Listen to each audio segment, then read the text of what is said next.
ပွားများပြီဆိုလို့ရှိရင်တော့ဘယ်လိုပွားရမလဲ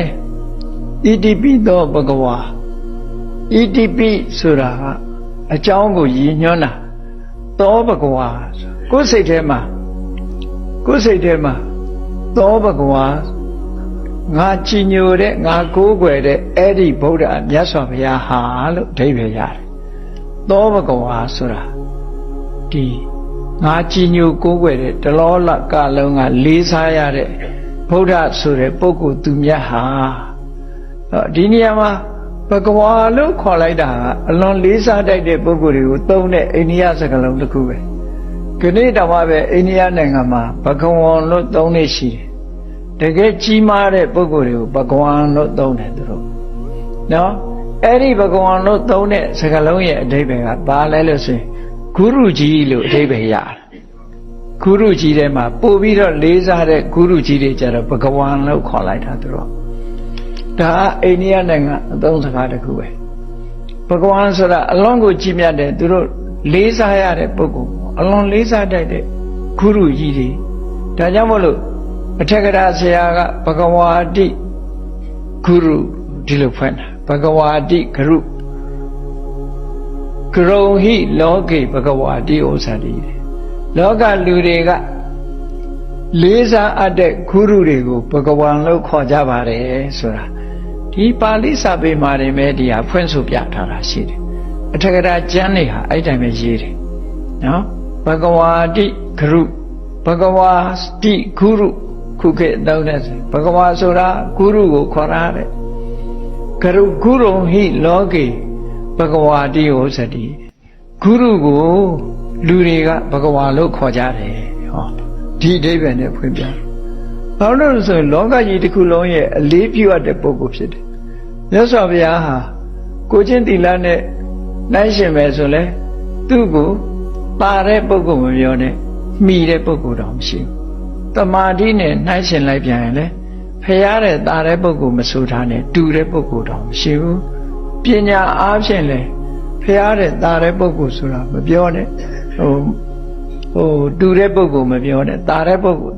ဂိုလ်ဆိုတာမရှိဘူးတူတဲ့ပုဂ္ဂိုလ်တော့မရှိဘူးလို့ဒီလိုဆိုလိုတယ်ပေါ့နော်ဒါကြောင့်မို့တလောကလုံးကဥညွတ်လေးစားရတဲ့ပုဂ္ဂိုလ်သူမြတ်မို့ဘဂဝါလို့ဒီလိုခေါ်တာအဲ့ဒီမှာကြည်ဣတိပိသောဘဂဝါသောဘဂဝါ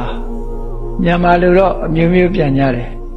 ဘုန်းတော်ကြီးမာထိုရှင်တော်မြတ်ဖရာသည်ကိုယ်စိတ်ထဲမှာတို့ကိုးကွယ်တဲ့မြတ်စွာဘုရားဟာဣတိပိဆိုတာဒီအကြောင်းတွေကြောင့်အရဟံဆိုတဲ့အရည်ချင်းတွေရှိပါပေတယ်လို့ဒီလိုပြောနှလုံးသွင်းတဲ့အခါမှာအဲ့ဒါလိုနှလုံးသွင်းရမယ်အကြောင်းနဲ့ဂုဏ်အရည်ချင်းကိုသိရမယ်။အော်ဒီပုဂ္ဂိုလ်သူများဟာဒီအရည်ချင်းတွေရှိပါလား။ဒါကြောင့်မို့တကယ်အရဟံပါလားဆိုတဲ့အတွေးနဲ့မြတ်စွာဘုရားဂုဏ်တော်ပေါ်မှာတတိအမှတ်ရပြီးတော့ဆင်ញင်စဉ်းစားနေမှုနော်။သမ္မာသင်္ကပ္ပဆိုတဲ့မှန်ကန်တဲ့အတွေးတွေနဲ့ဒီတရားဓမ္မကျင့်ကြံကြုတ်ကုန်တာတတိထားနေတာတတိကိုအဓိကထားပြီးတော့ပြောတာတတိရှိလို့ရှိရင်ပညာကလည်းဖြစ်လာမြတ်စွာဘုရားအပေါ်မှာစမ်းစစ်လေ့လာတဲ့အခါမှာ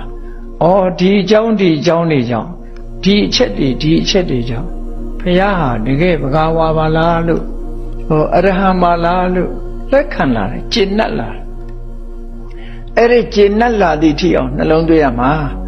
အဲ့ဒီလိုမဟုတ်ဘဲနဲ့အရဟံ6ချက်လောက်နေမရဘူးနော်ဘုရားကုံတော်မထိရောက်ဘူး6ချက်ဆိုတာပရိကြတာကိုပြောတယ်နော်ပရိလုံးလေးချပြီးတော့ဒီ